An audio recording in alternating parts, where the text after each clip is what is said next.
두 번째 시간 성폭력 피해자 가족의 경험입니다. 이제 이 본 보고서에서 실제 성폭력 피해 아동과 청소년에 대한 면담, 그 아동과 청소년의 가족에 대한 면담을 진행을 하였습니다. 그 결과에 대해서 이 보고서에 보고되고 있는데요. 친족 성폭력 피해자의 경험들을 이제 살펴보면은 피해 사실 인지 후에 피가해 부모나 보호자의 반응은 복잡하고 전적으로 피해 아동을 지지 보호하는 경우는 많지 않다. 앞에서 우리가 계속 이 보호와 지지가 얼마나 이 아동의 회복과 적응에 중요한지를 몇 차례 제가 언급을 했습니다.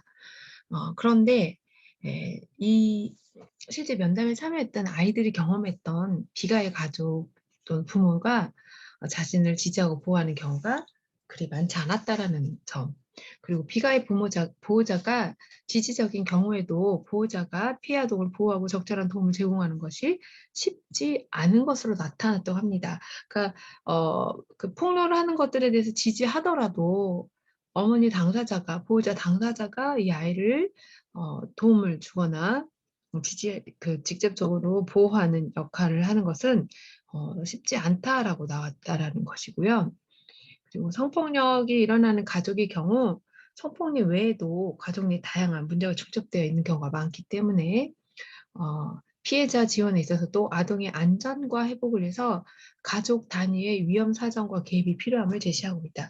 여러분 이거 되게 중요한 이야기예요. 이 부분 저도 이제 계속 언급을 하고 있잖아요. 강조를 하고 있잖아요. 이제 그동안은 피해 당사자에 대해서 집중을 했단 말이에요.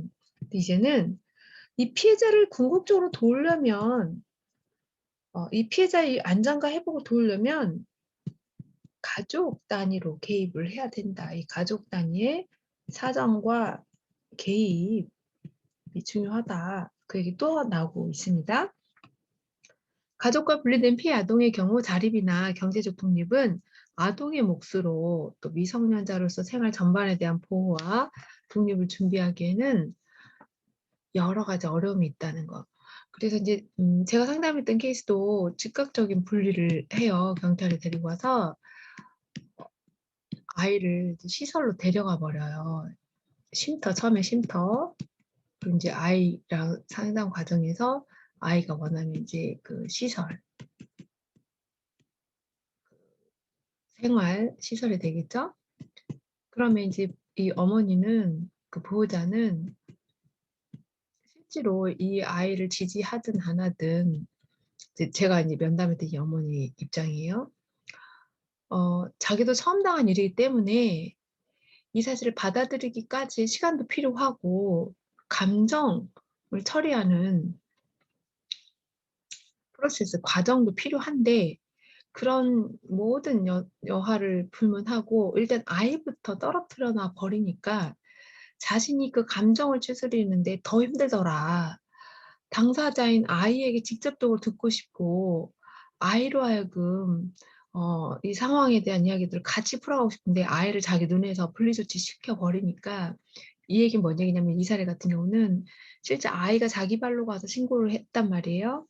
그러니까 이제 그 경찰은 대부분의 선례에 의해서 이 비가의 부모가 아이를 지지할 거라는 전제보다는 아이를 회유하고 설득시켜서 탄원서나 협의서를 써 가지고 그 가해자하고 화해시키려고 하는 의도를 대부분 이제 그 기존의 선언적인 연구 경험들에서 그런 사례들이 많았기 때문에 그런 전제를 가지고 일단 아이를 즉각적으로 분리 조치를 해 버린단 말이에요.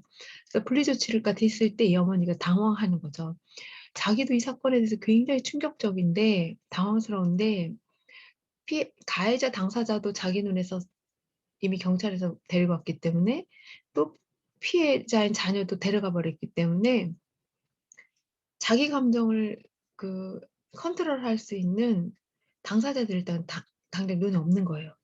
그러면서 어 아이가 특히 인제 아이가 어디서 무엇을 어떻게 하는지에 대해서 전혀 전달체계로부터 보고를 받지 못한 상황이기 때문에 더 불안은 증폭되고 이제 이런 어려움들을 호소를 했었어요. 그래서 이제 그러면서 또 하나는 이 아동은 그냥 부모랑 분리조치 시켜 가지고 시설로 보내진 거예요. 그래서 시설에 영문도 모르게 낯선 사람 아이들이랑 이제 자기보다 선후배 그러니까 위아래 동년배들이랑 생활을 해야 되는 거죠. 그리고 학교도 어 자기 의도와 상관없이 전학 조치시켜 버리고 그러니까 이제 아이도 굉장히 당황스럽고 불안하죠. 그러면서 이제 아이는 그 생활시설에서 생활을 해야 되는 거죠. 제가 이제 만났던 사례인데 결국 그러다가 이제 상담 과정을 통해서 아이가 엄마가 아이를 데리고 와서 집으로 인제 이 과정까지도 우여곡절이 있었고 아동보호 전문기관이라든가 통합관리지원센터에게 이 엄마가 "나는 아동을 전폭적으로 지지할 거다."라는 확인을 시켜 주는 과정도 필요했었고 등등 이런 일련의 과정을 통해서 집으로 데리고 왔습니다, 결론적으로는. 근데 데려오기까지의 과정도 이런 인제 제가 이 사례를 상담을 했는데 상담 과정에서 이 어머니에게 어 우리나라 사례에는 그런 보고서가 없어서 인제 제가 외국 문헌을 참고를 하면서 피해자 어머니가 겪는 심리적 변화, 갈등들의 과정들을 얘기를 해 줬고요. 이때 인제 그 개입하는 절차,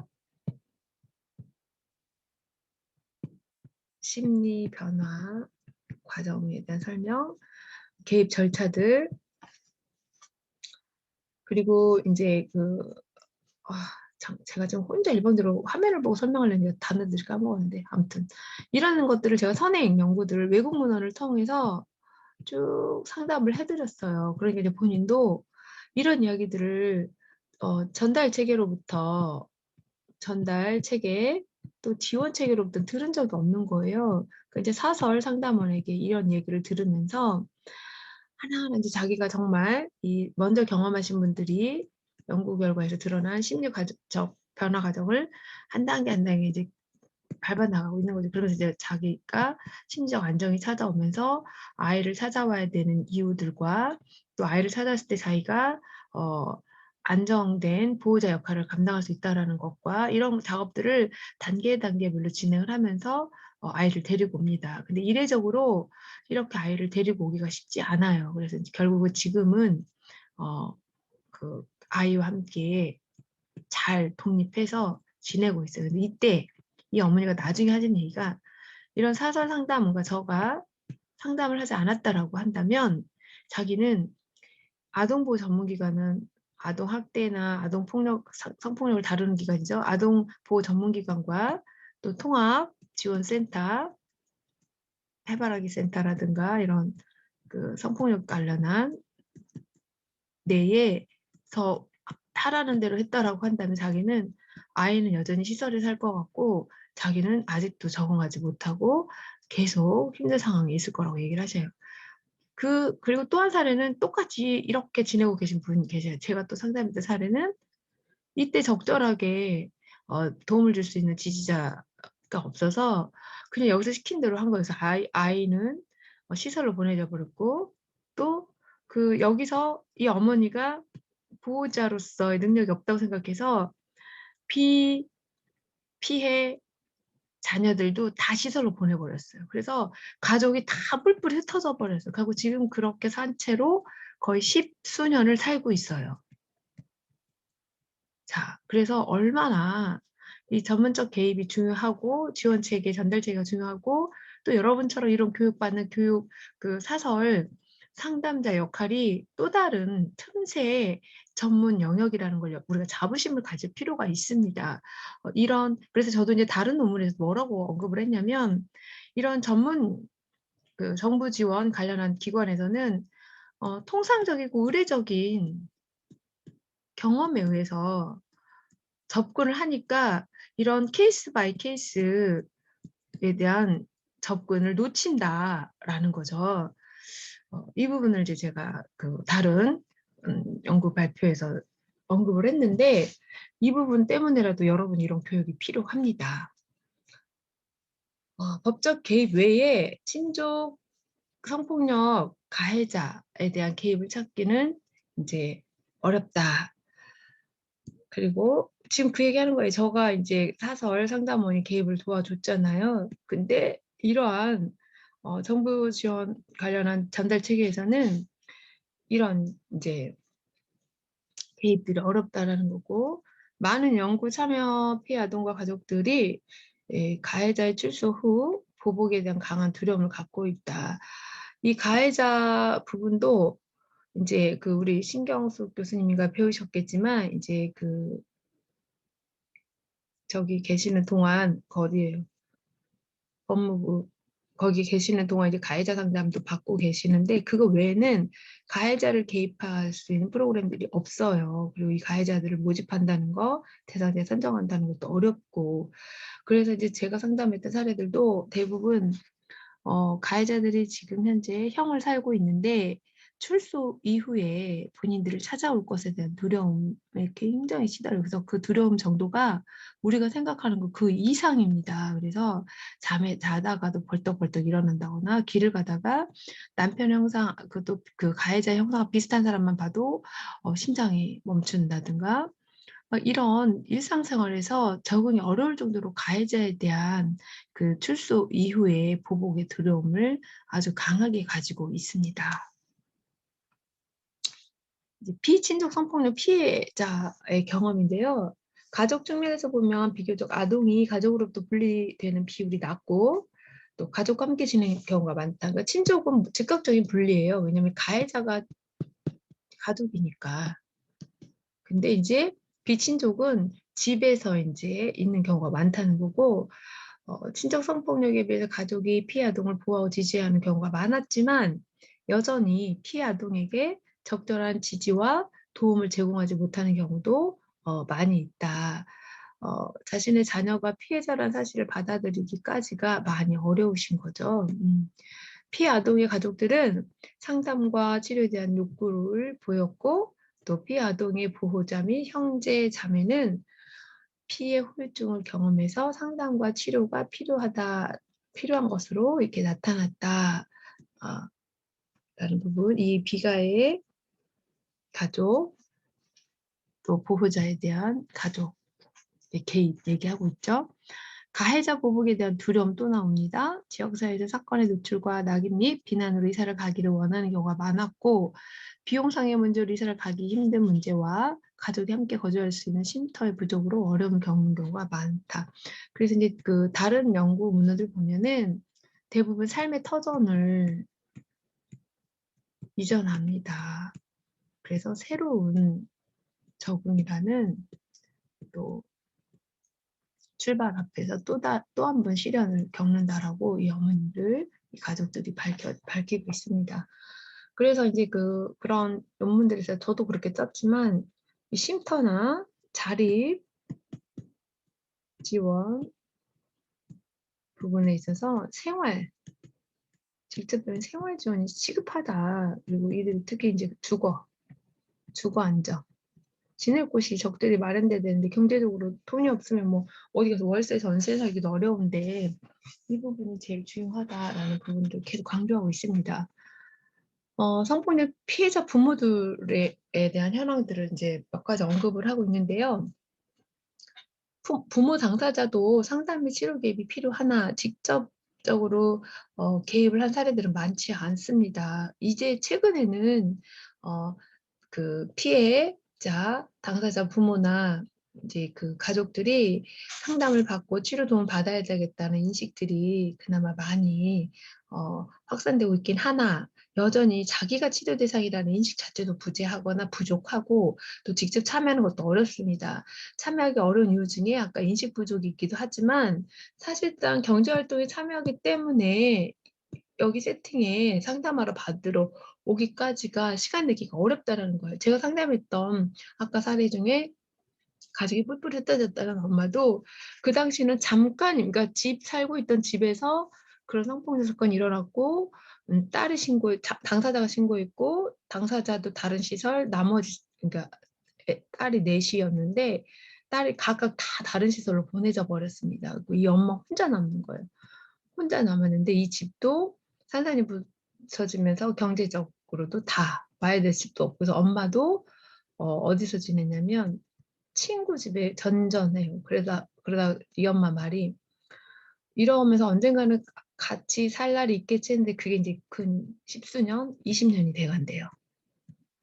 그래서 자기는 여전히 집도 절도 없고 이 친구 집, 저 친구 집, 돈 조금 있으면 원룸에서 살다가 그런데 그동안 이 자녀들은 대학생이 되고 성인이 되고 청소년이 돼서 청소년 아이들은 여전히 시설에서 생활하고 있고 대학생이 된 성인 자녀 둘은 각각 자취한대요. 그래서 처음에는 1 년에 몇 번도 안 보고 살았대요. 처음에는 본인이 부모로서 역할을 못해서 아이들을 보호하지 못했던 죄책감 때문에 애들을 못 만났고 그나마 이제 성인이 된 이 두 자녀가 자신의 모든 상황을 이해를 해 줘서 명절이나 가끔씩 밖에서 만나서 식사를 한다거나 그 정도의 만남밖에 못 한대요. 그러나 이 어머니 자체가 지금 십수년이 지났는데 일상생활을 못 하세요. 우울증이 심해 가지고 신경정신과 치료를 지속적으로 받고 있어요. 그래서 정기적인 수입원도 없고 정기적인 경제활동 참여도 못 하세요. 이 신경정신과 치료 때문에. 그래서 간헐적으로 파트타임 이제 일을 하고 계십니다. 아 그리고 피해 이후 대부분 가족은 당연히 어려움에 직면하죠. 그래서 외부 지원 기관의 도움이나 지원 경험이 없는 경우도 많고 어디서 어떻게 도움을 받았는지를 몰라요. 제가 작년에 2020년에 또 19년에 인터뷰를 했을 때인데도 최근임에도 불구하고 이런 어디 가서 도움을 호소하고 도움을 받아야 되는지 모르셔요. 그러니까 정보 관련 기관이나 아까 아동보호 전문기관이나 새바라기 센터나 통합관리지원센터나 이런 데서 즉각적으로 피해자의 사건 처리가 집중이 되어 있기 때문에 그 이후 일상생활로 복귀 적응 부분에 대해서는 많이 취약한 지원 제도를 갖고 있다는 거죠. 그래서 정말 즉각적으로 발빠르게 움직이지 않는 부모들 외에는 정보가 없어요. 그래서 아까 이 엄마도 제가 상담하면서 정부 지원을 받는 방법이라든가 아이들이 함께 모여 살 수 있는 방법 이런 것들을 정보를 들으니까 막 우시면서 "왜 이런 걸 이제 얘기해 주냐. 그 자기가 흘려보낸 시간은 누구한테 보상받냐." 이러시면서 막 우시는 거예요. 음.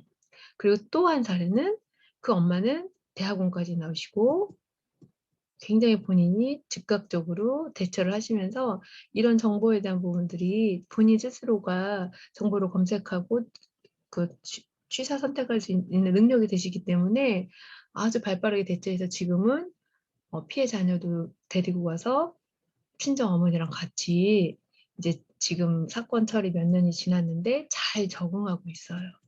그리고 아이에게도 그때 사건에 대해서 잘 이야기해 주면서 직면시키는 단계까지 왔어요. 그러니까 이 그 피해자 보호자의 상태가 얼마나 중요한지 보여주는 일례라고 할 수가 있습니다. 그래서 여러분처럼 이 교육을 받는 사람들이 앞으로 만나게 될 피해자에 대한 지원도 중요하지만 피해자 가족에 대한 지원 부분도 여러분들이 꼭 간과하시지 마시고 염두에 두시고 개입을 해야 된다는 점을 한 번 더 상기를 하셨으면 좋겠습니다.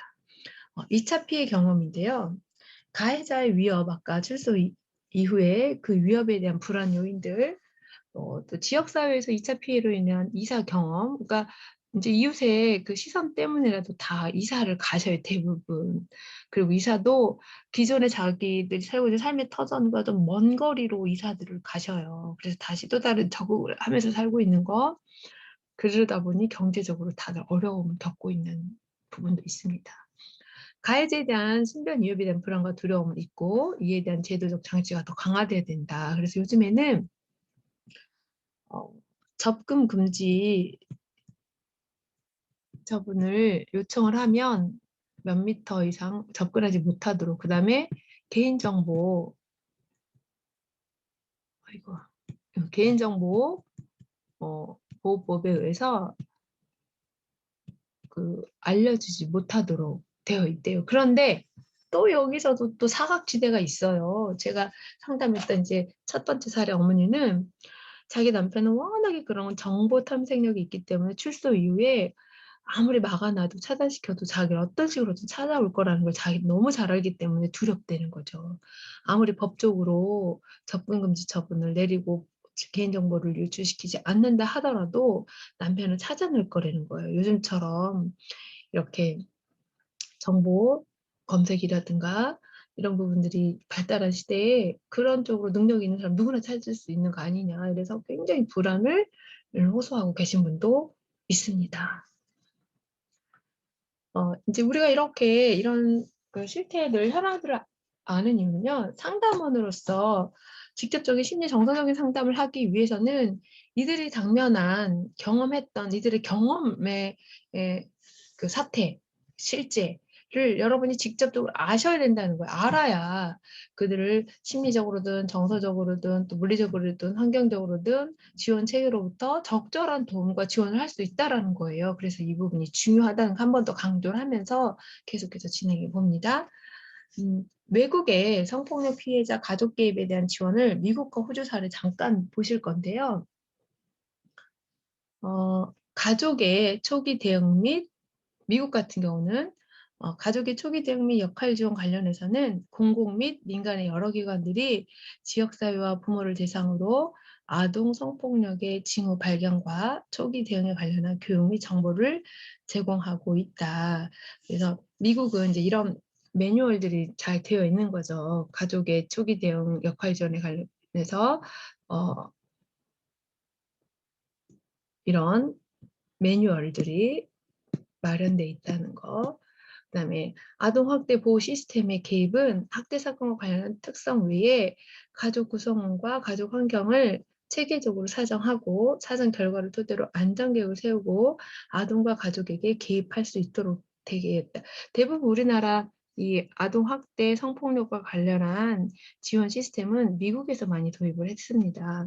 성폭력 유형에 관계없이 성폭력 피해자와 그 가족은 법적인 보호 요청에 의해서 보호를 받을 수 있는 시스템이 미국은 되어 있습니다. 또 아까 CPS 아동학대 보호 시스템의 조사 및 사전 결과를 토대로 아동 보호에 대한 계획이 세워지며 친권을 제한하거나 친권 상실 여부가 결정되고 가정에서의 아동 분리와 가정 외 아동 보호, 가족 재결합 등의 조치가 결정이 됩니다. 제가 이제 최근 자료는 잘 모르겠는데 몇 년 전에 조사했을 때는 이제 미국은 결과적으로 원가족 복귀 원칙, 궁극적으로는 가족으로 복귀시킨다라는 그 정책적 기치를 가지고 있다라는 거. 폭력 가해자에 대한 개입은 교도소에서 지역사회 복귀까지 이루어지고 있고 형사사법 체계에서 지역사회 적응 서비스와 모니터링까지 다양한 현장과 개입을 포함하고 있다. 그러니까 우리나라는 딱 사건에서 딱딱 선고가 떨어져서 인제 형을 살면 거기서 끝이잖아요. 근데 여기는 이제 복귀, 출소한 이후까지 계속 개입을 한다라는 거예요.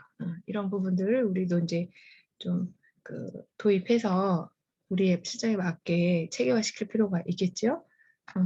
호주 같은 경우는 피해 아동과 가족에게 개입할 때는 접수부터 지원이 종결될 때까지 아동과 가족의 위험 요인을 사정하고 우리가 이제 예의주시해야 될 게 아동과 가족 같이 한다라는 거. 우리 아까 미국 사례도 보면은 가정에서 아동의 분리, 가정의 아동 보호, 가족 재결합 조치 이런 원칙들 세우고 있고 호주도 가족과 아동을 이제 같이 위험 요인을 사정하고 또 아동보호 체계 당국은 필요하다고 판단되는 어떤 시점에서든 아동과 그 가족을 가족 지원 서비스에 의뢰한다. 그러니까 항상 같이 간다. 성폭력 가해자에 대한 개입은 성인 가해자와 성폭력 가해자를 구분해서 특화된 치료 개입 시스템을 갖추고 있다는 게 특징이 돼요. 그러니까 아까 우리나라 한국 성폭력 상담소의 데이터에 보면 대부분 성인에 의한 이제 그 가해자가 많았잖아요. 그러나 여전히 요즘은 또 청소년 가해자가 급증하고 있기 때문에 각각 대상층의 특성에 맞게 치료나 개입 시스템을 갖추고 있다는 특징들이 있습니다. 음. 그 인제 우리가 요기 좀 살피고 또 다음 시간으로 넘어갈게요. 피해자 가족 개입 및 지원 제도 현황 살펴보시는데요. 가족의 초기 대응 및 역할 지원을 위해서 인제 우리나라 같은 경우 여성가족부랑 여성 아동 폭력 피해 운영 지원단에서 각각 성폭력 사건을 대응할 수 있는 대응 매뉴얼을 이제 지원하고 있습니다. 여러분도 그래서 네이버에 성폭력 딱 치면 관련한 사이트로 바로 들어갈 수 있도록 관련한 매뉴얼들이 쫙쫙 떠 있는 거 여러분들 검색하실 수 있을 거예요. 이제 여성가족부가 만들어 놓은. 그다음에 가족 상담 및 치료는 표준화된 가족 치료 프로그램을 꾸준히 체계적으로 운영하는 곳이 없고, 가족 위험 요인을 사정하는 구조화된 도구도 없고, 그래서 이제 저도 성폭력 연구를 하는데 정말 자료 수집이, 국내 자료 수집이 어려웠어요. 특히 가족 개입이나 또 가족 개입을 위한 지원 체계의 부재나 열악함, 또 가족 개입을 위한 가족 치료 프로그램 자체가 거의 부재한 상태였고, 또 이거와 관련한 연구 실태도 아직까지 연구가 많이 적극적으로 활발하게 이루어지고 않았다는 점. 연구가 활발하지 않다는 점은요, 대상자 인크루팅이 어려워요. 그러니까 대상자 선정이 어려워요. 이들이 자기 노출을 꺼려하기 때문에 실질적으로 그들한테 뭐 양적 연구 서베이를 하겠습니까? 질적 연구 인터뷰를 하겠습니까? 저도 연구를 할 때 정말 어렵게 대상자를 이제 선별하고 컨택하고 만나고, 또 이거 연구 논문으로 나오기까지 또 IRB라고 생명윤리위원회에 보고를 해서 승인이 나야 연구를 할 수 있어요. 이렇게 이제 인간을 대상으로 또 인간의 윤리적 개입을 해야 되는 부분에 있어서는 승인을 받아야 되는 부분도 있고, 그러다 보니 연구를 섣불리 뛰어들지 못해요. 연구하시는 분들도 그런 상태고, 예, 그러다 보니 이제 이런 부분에 대한 결과물들이 많이 취약하다는 거. 그런 연구가 돼야 프로그램이 실질적인 매뉴얼도 만들어지고 개입하고, 또 개입한 후에 평가도 해보고, 그래서 다시 재구조화하고, 이런 절차들이 계속 순환이 되면서 퀄리티가 좀 높아져야 되는데, 확산이 더 돼야 되는데, 그 부분이 열악한 게 이쪽 분야라는 거예요. 이게 특히 성폭력이라는 우리나라에서 여전히 음성적으로 다뤄지고 있는 이 부분들. 그러니까 자기 노출을 꺼려 하니까 대상자를 만날 수가 있어야 말이죠. 그런 취약성. 또 친권 제한 및 상실에 관한 판단 기준으로 사용될 수 있는 별도의 사정 도구도 없다. 또 가해자에 대한 개입은 교정, 치료를 여성가족부와 법무부에서 하고 있다. 그래서 이제 이 부분 다 신경숙 교수님이 잘 얘기해 줬을 거라고 이제 생각이 되고요. 어, 여기까지 이제 살펴보고 마지막 시간에 나머지 현행 제도랑 문제점과 과제, 그리고 이제 정책적 과제들 몇 가지 제시된 부분들까지 살펴보고 마무리하도록 하겠습니다. 수고하셨습니다.